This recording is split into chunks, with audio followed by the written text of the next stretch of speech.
So, you see, I don't know what has happened to our politicians.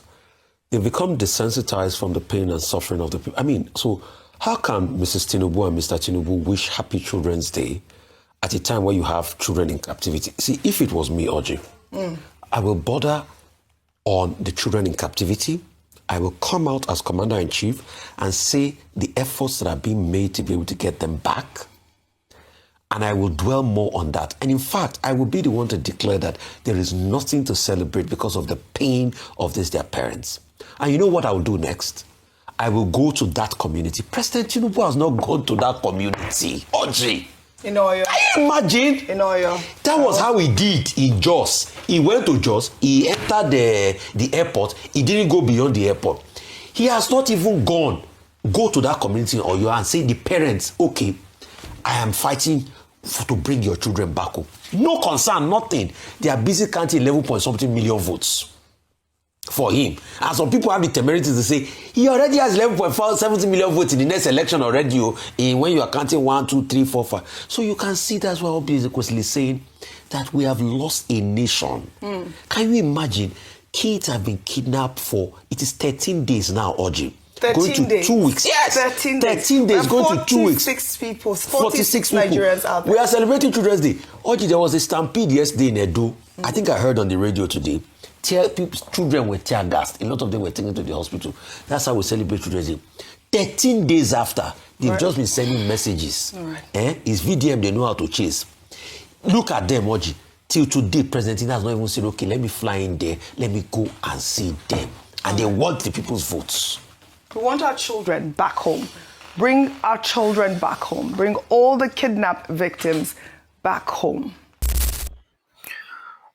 On May 15th, 2026, armed men attacked 3 schools in the Aoro, Esiele, and Yawota communities of Orire local government area in Oyo State, abducting dozens of pupils and teachers aged between 2 and 16.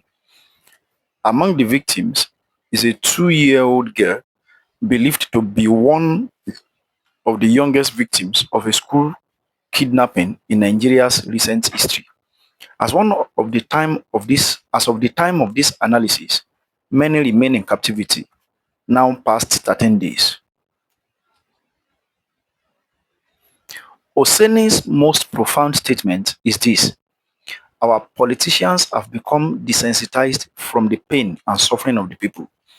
This is not a new accusation in Nigerian politics, but what makes it devastating in 2026 is the context in which it is delivered. A 2-year-old girl is among the victims, believed to be one of the youngest victims of a school kidnapping in Nigeria's recent history. Let that sink in. A baby, not a teenager, not even a primary school child in the traditional sense, a toddler seized from a school compound by armed men. When the president and the first lady issue Children's Day greetings under these circumstances, with those children literally in a forest, in captivity, potentially terrified or worse, it does not just look bad, it represents a fundamental disconnection between the governing class and the governed. In political science, this is called an empathy defeat, an empathy deficit. And when it reaches this level in a democracy, it begins to erode the social contract itself. The social contract, the unwritten agreement between citizens and their government, is built on one simple premise: we give you power, you protect us. When protection fails, the contract is strained. When leaders then celebrate publicly while the failure is still raw and ongoing, the contract begins to break. The government's actual response. Let us be fair and examine what the Tinubu government actually did. In a statement issued on May 18, 2026, the president condemned the killing of one of the abducted teachers, described the act as barbaric, expressed sympathy to Oyo Governor Seyi Makinde, and the affected families, and directed the Inspector General of Police to personally lead a technology-driven rescue operation. The presidency also confirmed that security operatives and had launched intensive rescue operations and were working around the clock to rescue the abducted victims and arrest the attackers. On the surface, these are the correct words. They are presidential. They acknowledge the horror. But here is where political analysis must be honest. Words alone, issued from Azurok through a spokesperson, are no longer enough for a traumatized nation. The parents of those children in Oyo do not need a press release.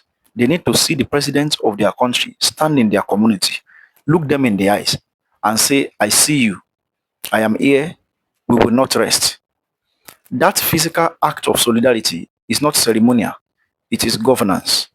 It signals to kidnappers that this government takes it personally. It signals to citizens that their pain registers at the highest level of power. And it signals to the world that Nigeria's president is not managing this crisis from a distance.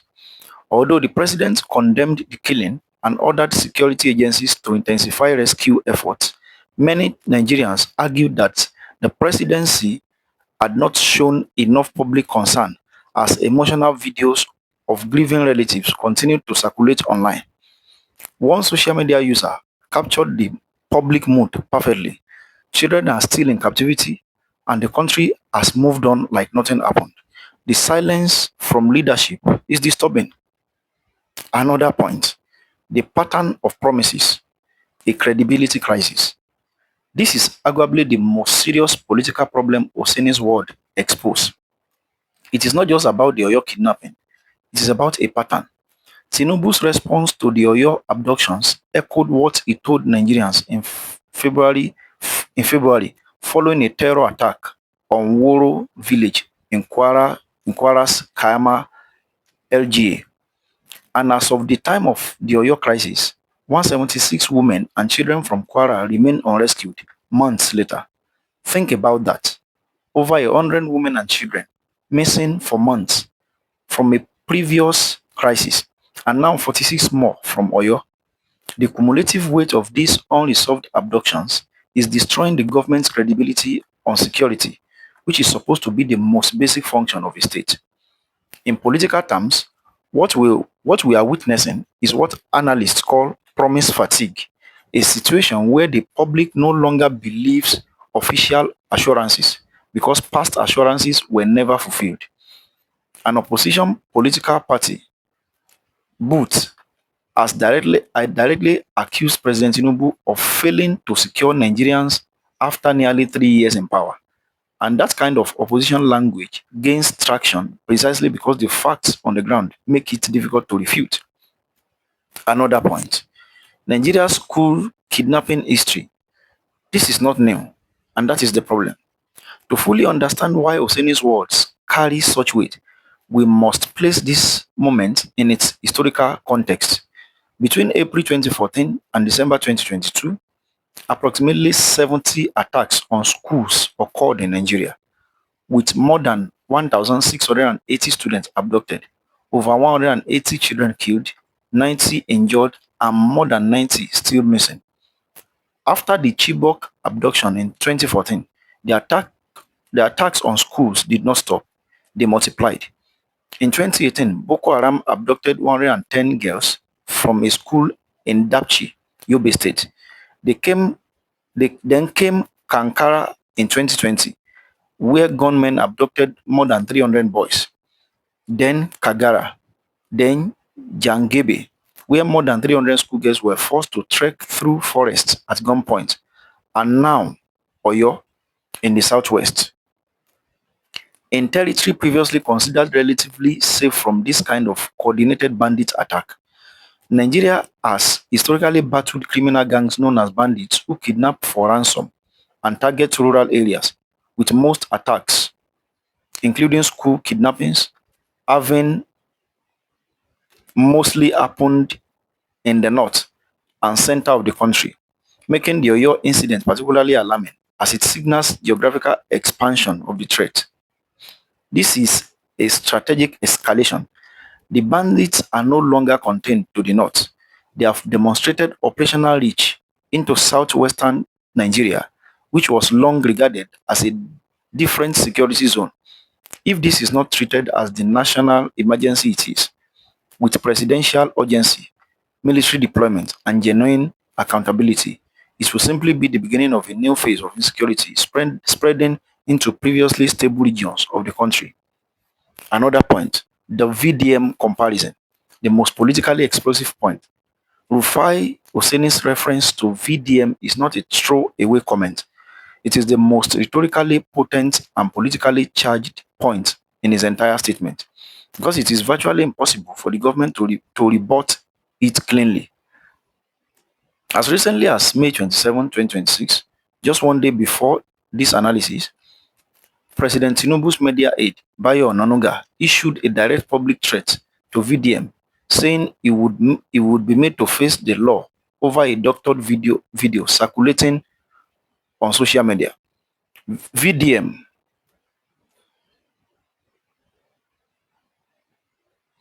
VDM, known for its outspoken critiques of government policies and social issues, was previously taken into custody by the EFCC, drawing sharp reactions from youths, celebrities, activists, and legal experts, raising concerns over the misuse of cybercrime laws to suppress dissent.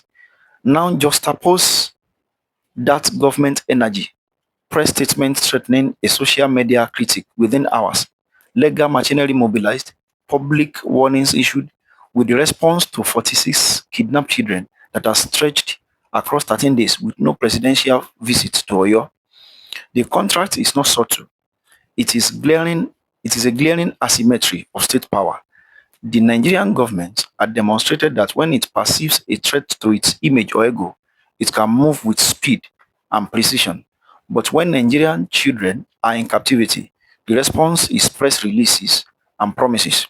Human rights activists argue that the Nigerian state's use of vague cyber laws against outspoken individuals is creating a culture of fear and suppression, with organizations like Amnesty International raising concerns about the pattern.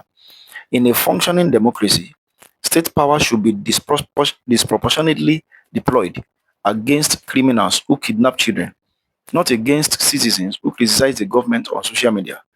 When those two things are inverted, it tells the public everything they need to know about where a government's priorities lie. Another point, the First Lady dimension. It is important to address why Oseni specifically included the First Lady in his critique. In Nigeria, the office of the First Lady occupies a unique and powerful soft power space. Traditionally, the First Lady champions humanitarian causes, children's welfare, women's rights, health. It is almost universally associated with these themes. The First Lady has previously given interviews on the international stage, including at the National Prayer Breakfast in Washington, addressing questions about the security of children and Christians in Nigeria.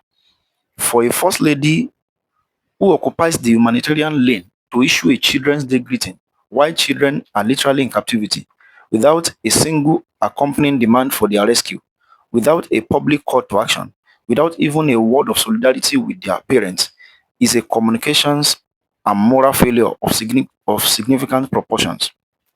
It is not just tone deaf, it is a missed opportunity to use the most visible platform available to a First Lady and redirect national attention towards those children. Another point, the electoral mandate and moral obligation. Oseni's reference to 11 million plus votes is a sophisticated political argument disguised as an emotional rebuke. What he is really saying is this: legitimacy comes with responsibility. In the 2023 elections, the Tinubu administration emerged from one of the most contested elections in Nigerian history. Questions of mandate, legitimacy, and popular support have followed this government from day one. In that context, when the president references electoral victory as a justification or a badge of authority, and then fails to show up for the most basic duty of governance, which is protecting the lives of citizens, the gap between electoral mandates and government performance becomes indefensible. A mandate is not a trophy, it is a contract. And a president who counts his votes but cannot count the number of days his citizens have been in captivity has confused the means of power with its purpose. Another point. What this says about the Tinubu government. Let us be balanced, credible, and direct. What the government has done right. It issued condemnations. It deployed the IGP personally. It acknowledged the horror publicly. It is at least not ignoring the situation entirely. Now, this is what the government has failed at: physical presence and solidarity, consistent follow-through on past kidnapping rescues, proportional urgency matching the gravity of the crisis, communication that reassures traumatized parents, and most critically, results. The president has used this crisis to call for the acceleration of state police legislation, arguing that kidnapping cases make it imperative to establish state police to man underserved areas. That is a reasonable long-term policy position, but using a live hostage crisis to make a legislative argument feels to grieving parents and a watching public like pivoting to policy when the moment demands presence and action. Another point, the broader impact on Nigeria. The crisis and Oseni's analysis of it have consequences that extend far beyond one news cycle. On education, the Oyo incident has revived painful memories of previous mass school kidnappings, including the Chibok, Kagara, Papiri abductions that shocked the country and attracted global condemnation. Every time a school is attacked, parents across Nigeria make the quiet calculation of whether to send their children to school. Over time, that calculation erodes enrollment, disrupts learning, and creates generational damage to Nigerians' human capital. On investment and international image, Amnesty International noted that more than 80 children were abducted in separate school attacks across Nigeria within a single week, drawing the attention of the international community. Foreign investors, international partners, and diplomatic allies watch these moments. A country that cannot protect its school children is a country with a governance crisis, and that assessment has economic and diplomatic consequences. On 2027, it will be politically naive not to mention this. Nigeria heads into another general election cycle in 2027. Opposition figures, including former Vice President Atiku Abubakar, have already accused the Tinubu administration of using state institutions to silence critics rather than addressing mounting governance challenges. Every unrescued child, every broken promise, every press release that substitutes for action becomes ammunition in the political battle ahead. Now, what does Oseni's words ultimately reveal? Rufai Oseni did not just criticize the Children's Day tweet, he crystallized a crisis of governance legitimacy in real time. His words reveal the following about the Tinubu government: a leadership culture that manages optics before managing crisis, press releases before presence, congratulations before condolences. Number two, a pattern of security promises without security results. From Kwara to Oyo, the script is the same: condemnation, deployment, announcement, silence. Number three, a selective use of state power, fast on critics, slow on criminals who kidnap children. Number four, an empathy gap at the top. That is felt most acutely by ordinary Nigerians who watch their leaders celebrate while they suffer. Point five, a government that has not yet understood that in the age of social media, real-time suffering and tone-deaf governance will be held up side by side, and the people will draw their own conclusions. In conclusion, History does not remark presidents by their election victories. It remembers them by how they responded when the most vulnerable among their people were in danger. The children of Oyo are still waiting. And as Rufai Oseni rightly asked on behalf of millions of Nigerians, what is more important right now than getting them home?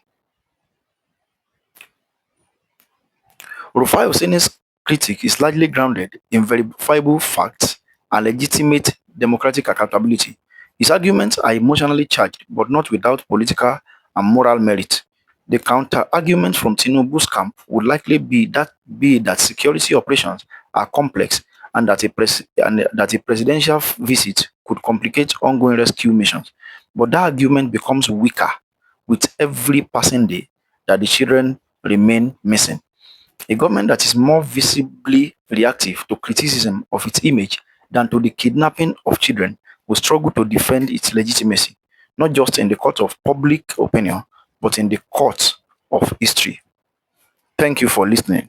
Just go right in the comment section, share your view, argue for or against, just pour your mind, be free to share your own views, then share the video, like and subscribe. Thank you.